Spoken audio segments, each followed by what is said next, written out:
Hey, good morning. Thanks for joining us today. My name's Jim Dewar, preaching guy with the Astoria Christian Church, and we are down here at the old Astoria Gateway Cinema.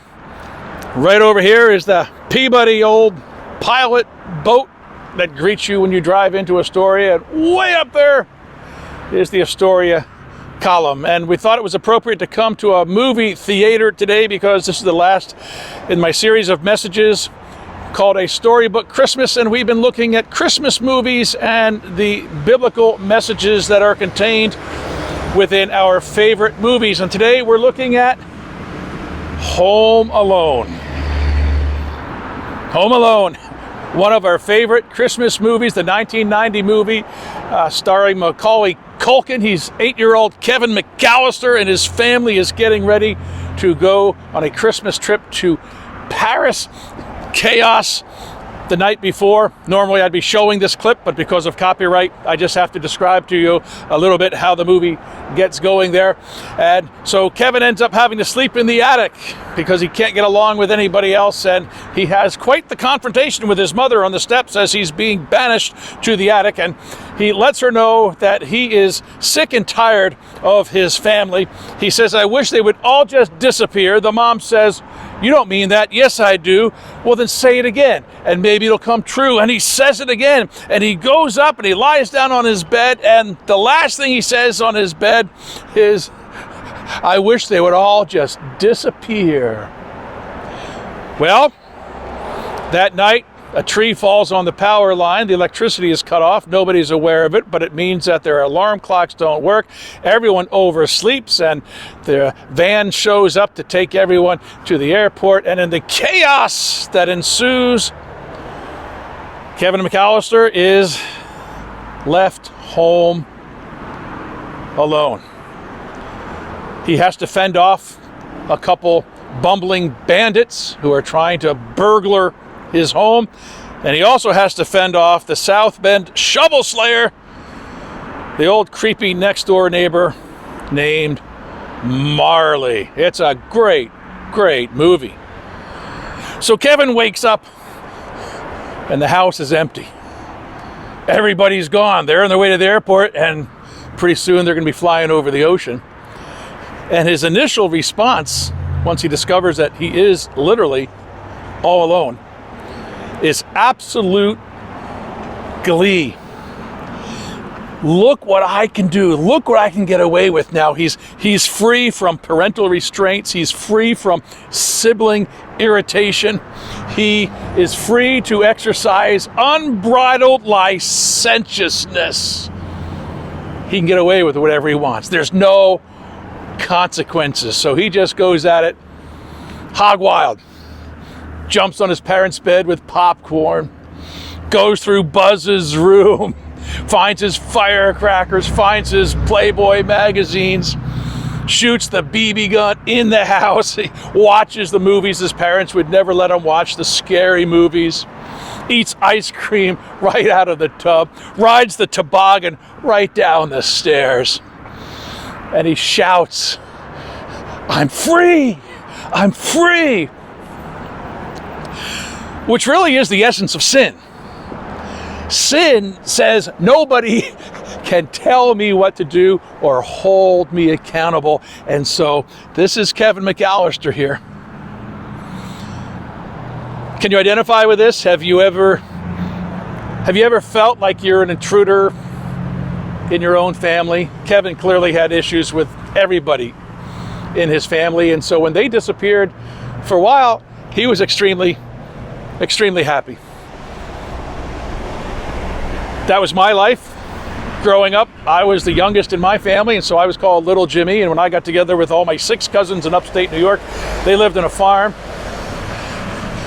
I was underappreciated, being the baby of the family. I remember getting ditched. We would play in the hay barn, and I had asthma, so that was a real challenge for me, but it was so much fun to jump from way up there and land in the hay, and all of a sudden I'd look around and there was nobody there. They ditched me. It's like, let's all hide and leave Jimmy alone. Or we'd go way up in the hill and camp out overnight in the woods. and I'd wake up in the middle of the night because the fire has gone out and it's freezing cold, and there's nobody there because, again, let's just ditch the bratty little brother. So I identify a little bit with what Kevin's feeling here. How about you? Do you ever feel like you're an intruder in your own family? Now, I understand that Christmas is a difficult time of the year for a lot of people. It seems like everybody, they either love Christmas or they just can't wait to get on the other side of it. They love it or they hate it. I know that the mental health people say that the suicide mental health hotlines are the busiest right around this time of the year because of all usually the family memories that it stirs up, the nostalgia. It's a very emotional time of the year. And if your family of origin was a negative experience, Christmas can be really, really tough. I get that. So I want to talk today a little bit about the nature of families and what God intended for the families. And there's basically just two ideas I want to share with you. And this is just from my own brain. Yeah, that's scary. Observation number one, and this is not rocket science. I'm sure you've picked up on this by now, but every family is dysfunctional. Have you noticed that?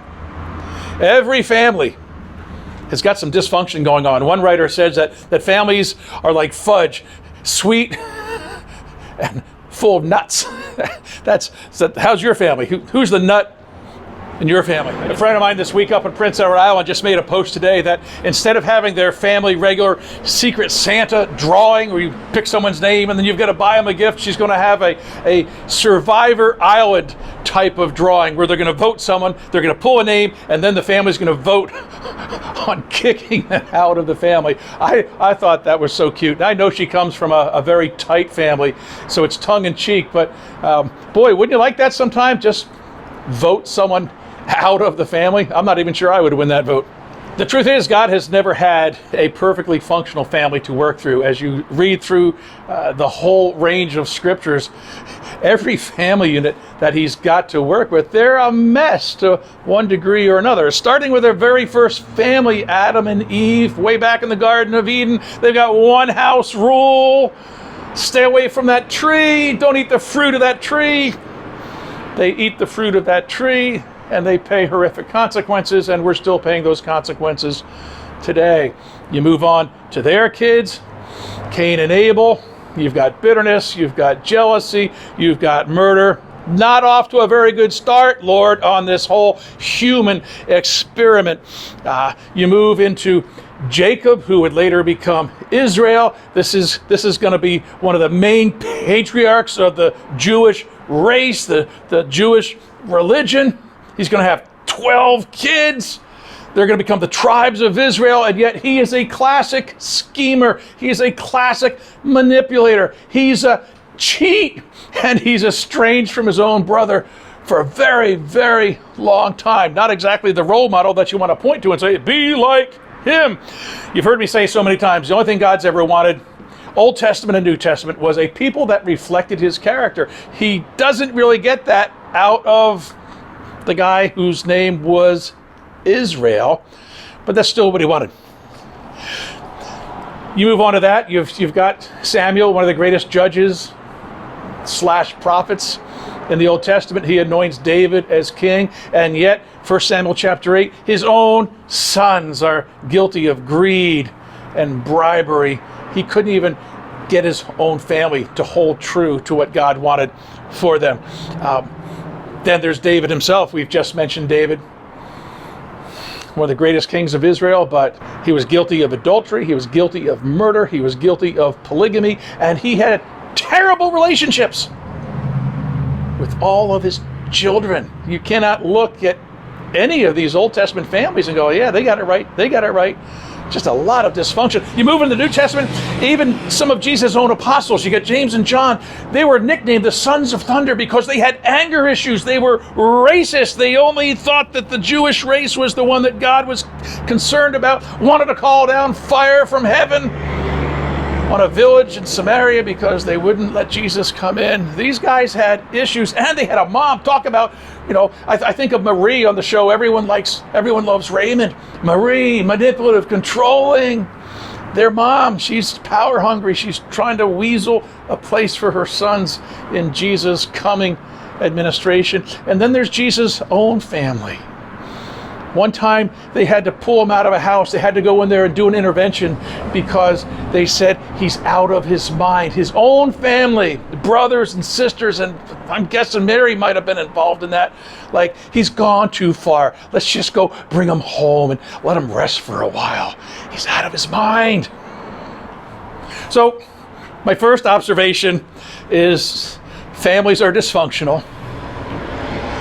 Second observation, yet God makes families survivable and sometimes even very desirable. It's interesting that the last book of the Old Testament, Malachi chapter 4, the last verse, there's a promise made about what the coming Messiah would do. And that promise is Messiah is going to have a huge impact on family relationships. The prophet says he's going to turn the hearts of the fathers toward the sons and the hearts of the sons toward the father. There's a lot of things that could mean, but at the very least, Jesus coming into the world is going to impact the most basic of human relationships, the family. I think that's pretty cool. What this means is your family of origin does not have to dictate what your own family now as an adult looks like. Your family of origin, if it was all messed up, dysfunctional, unhealthy, something to be spared from, rescued from, the family you create does not have to look that way. The sins of the mother and father do not have to be your sins. Now, a lot of time, that's what we do. The same dysfunction we were raised with, we unconsciously carry it right over and sabotage the new family. But it doesn't have to be that way. And that's good news.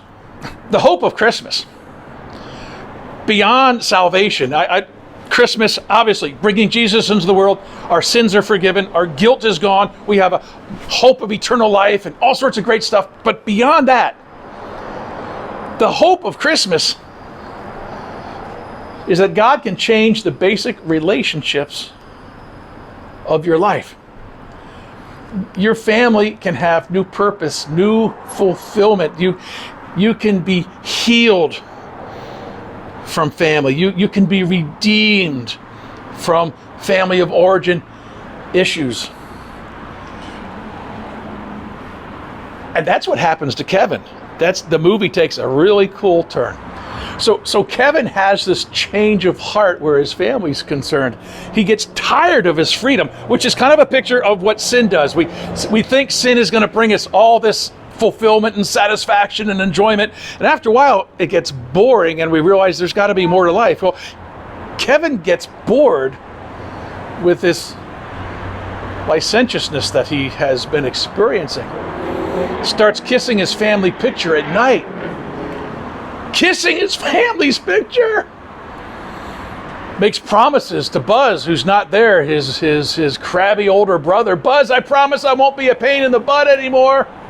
He finds a Santa who's kind of grumpy and wants to go home. And he says, look, I know you're not the real Santa, but if you see the real Santa, tell him I just want my family back for Christmas. And this was the kid that said, I just wish they would all disappear. And even more surprisingly, he goes back to the house rules. Even though he doesn't have to, even though there's no accountability, even though there's nobody there making him do these things, he starts keeping the house rules. He prays at dinner. Woo. He starts eating healthier. He cleans the house. He puts up the Christmas tree, decorates it, hangs the stockings from the fireplace, sleeps in his parents' bed. And he's obviously wondering, what's a house without a family? And he's not the only one that's going through a change too. His mom's having a change of heart as well. Kevin's mom is in Paris.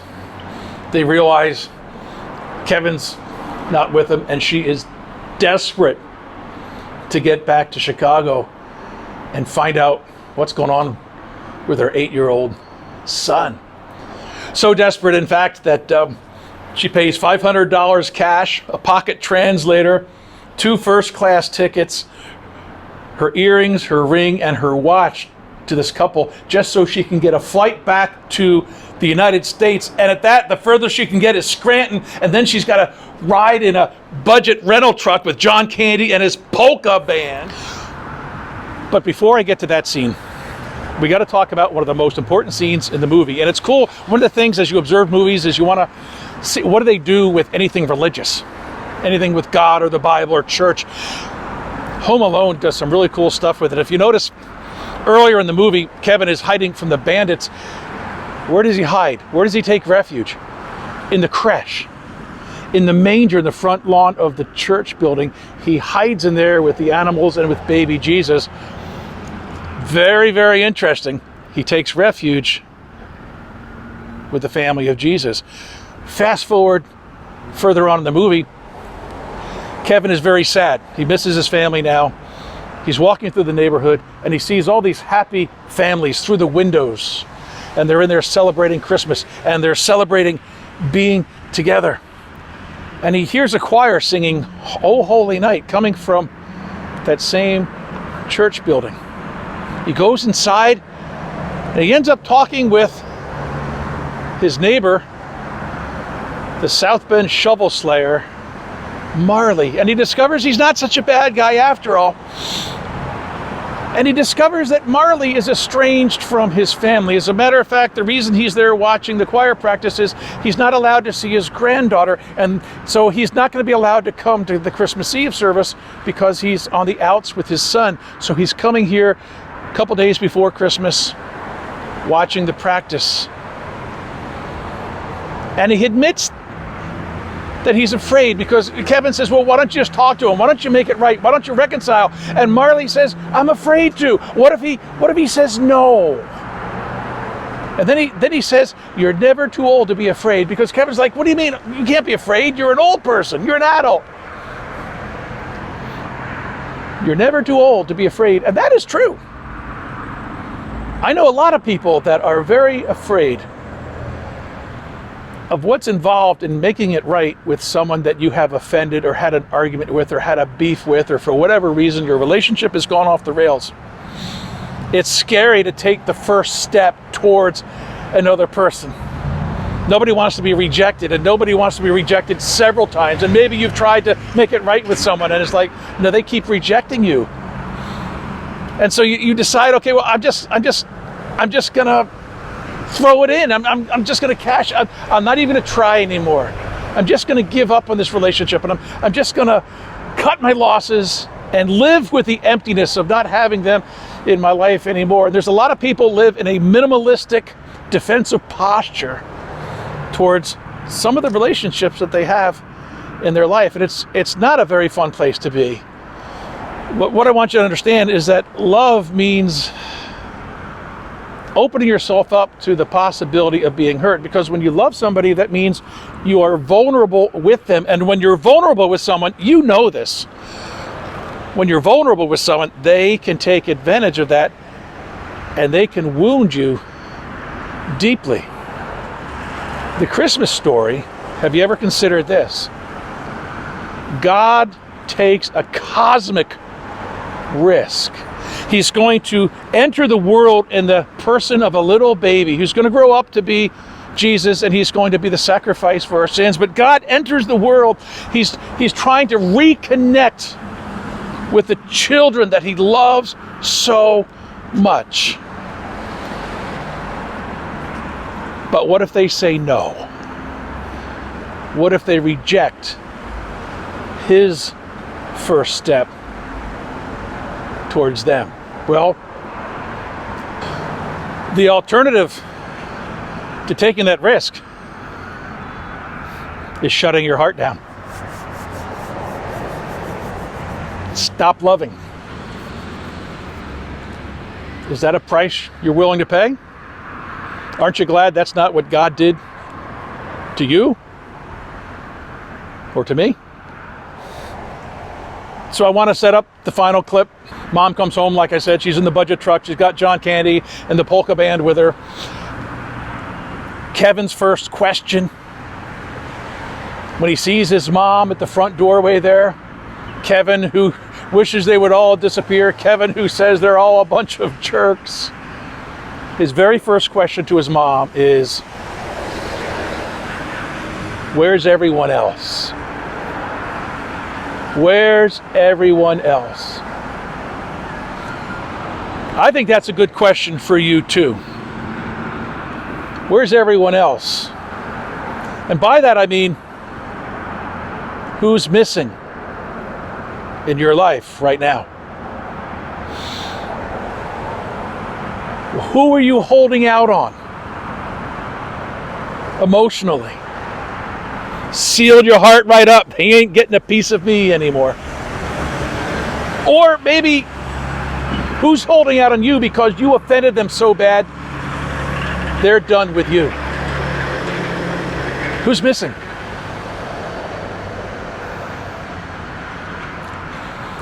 I have a friend of mine who hasn't seen his grandsons in over 10 years. I think they might be his only grandkids. He had a bad experience, discipline-wise, with one of the grandkids. And the son said, that's it, you're never going to see them again. And he's never seen them again. He sends them gifts, they're returned. It's tragic. I'm not suggesting that the son is wrong to protect his kids. I'm just saying that the whole situation doesn't have to be like that. And it breaks my heart. Kevin's mom's first words? She said, I'm sorry. She didn't have to say, I'm sorry. She's the mother. Parents never have to say they're sorry. Well, yeah, it's helpful sometimes. She didn't have to say that, because technically it wasn't even her fault. At some point, don't you just get past the blame game and stop worrying about whose fault it is and just show some love? She says, I'm sorry. And in doing that, she opened up the gates of love that lets the good stuff happen in both of their lives and in the life of that family. Now, I'm not suggesting that Kevin here has a full-blown salvation experience. I am saying that when she said those words, I'm sorry, that opened up the gates of love in his heart and changed his heart. And those two words might just change someone's heart in your life too. Mr. Rogers once said that everybody needs somebody to cherish them. It's as essential as food or air. Stephen Levine, who's a Buddhist grief counselor, wrote a book called 1 Year to Live. He has since departed this life. Asked this question. He said, if you were going to die soon and had only one phone call you could make, who would you call? And then he said, and what would you say? And then he said, and why are you waiting? Why are you waiting? Is there someone you need to call? Take that first risky step towards reconnecting with him. Marley says to Kevin when they're in the church, Kevin's kind of surprised he's at church. You know, shovel slayers, I guess, just don't typically hang out at church. And Marley says, this is the place to be if you're feeling bad about yourself. I like that.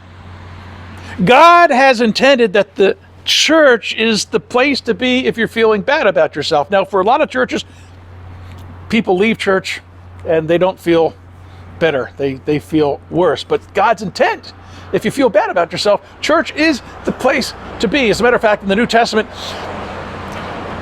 one of the more common, popular, used metaphors for the church is the family. The church is family. Now, just like any human family, sometimes the church family can be dysfunctional, can be injurious. Sometimes the church family can be agitating. Sometimes, like your brothers and sisters at home, the church family can be irritating. Because we're all sinful, we're all broken, we're all sinners, but we're all part of the same family.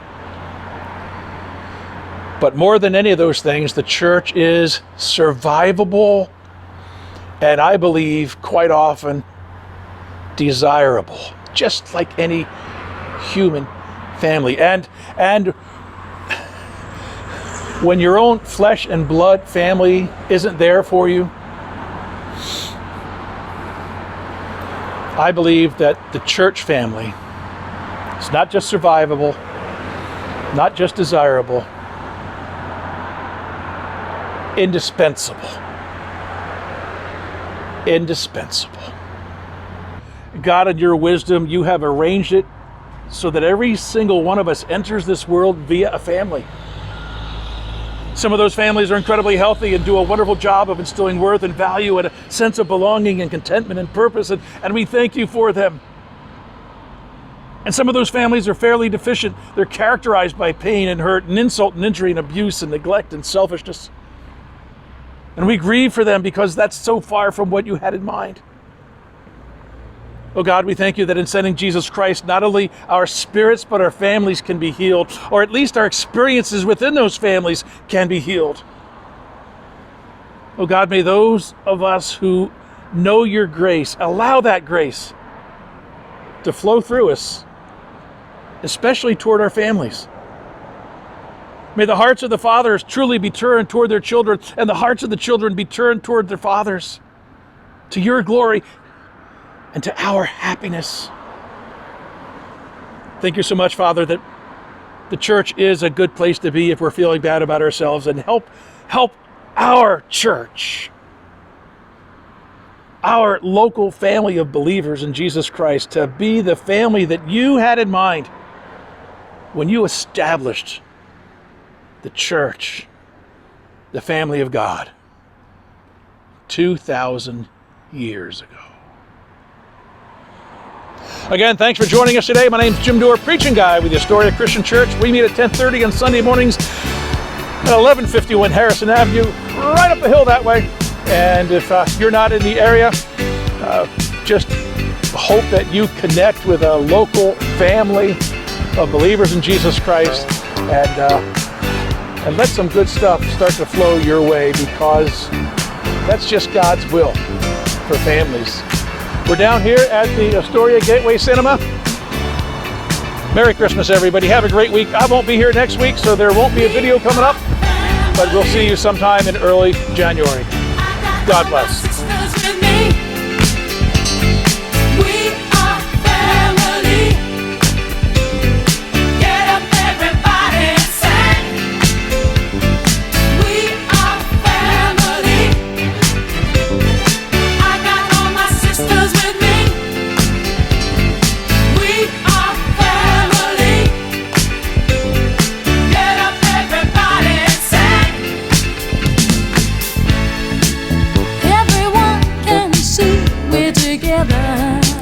As we walk on by, and we fly just like birds of a feather.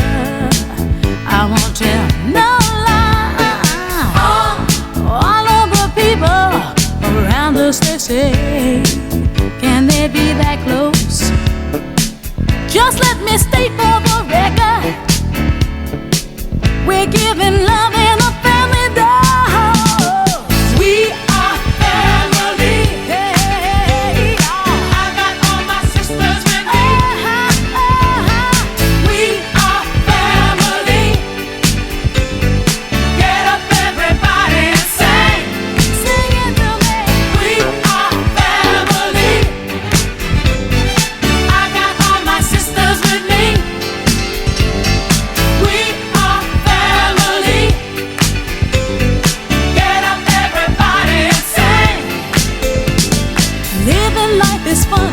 just begun to get our share of this world's delight. High hopes we have for the future and our goals in sight. We don't get depressed. Here's what we call our golden rule. Have faith in you and the things you do. You won't go wrong. Oh no, this is our family jewel. We are family. Sing it to me. I got all my sisters with me. Sing it to me. We are family. I can hear you, guys. Get up, everybody, and sing. We have faith in you and the things you do. Hey, hey. I got all my sisters with me. We are family. Get up, y'all. Get up, everybody, and sing. Hey, hey, hey. We are family. I got my sisters with me. I got all my sisters with me. Everybody, hey, hey, hey. We are family. Y'all, hey, hey, hey. Get up, everybody, and sing. Get up and sing it to me. Family. I got all my sisters with me. We're having fun. We are family. Life has just begun for me. Get up, everybody, and sing.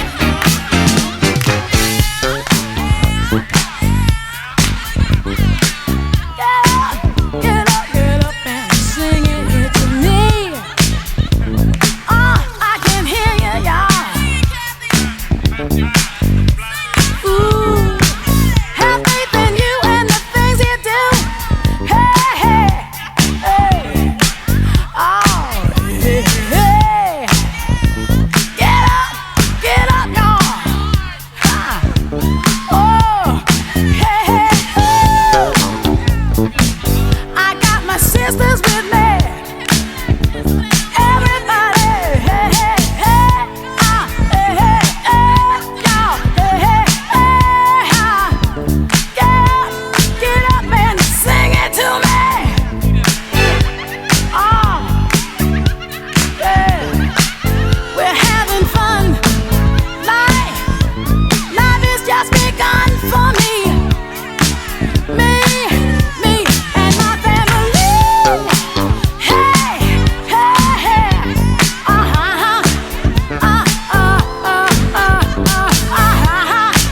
Yeah. Get up and sing it to me. Yeah, we rock together like birds of a feather. Hey, hey, hey, hey. Oh, hey, hey. Get up, come on, John. We are family. Yeah, sing it to me. Sing it, Kimmy, come on and sing it to me. We are family. Yeah, hey, hey, hey. Get up, everybody, sing. Get up and sing it to me. We are family. We're having lots of fun now. All my sisters with me. Get up and sing it to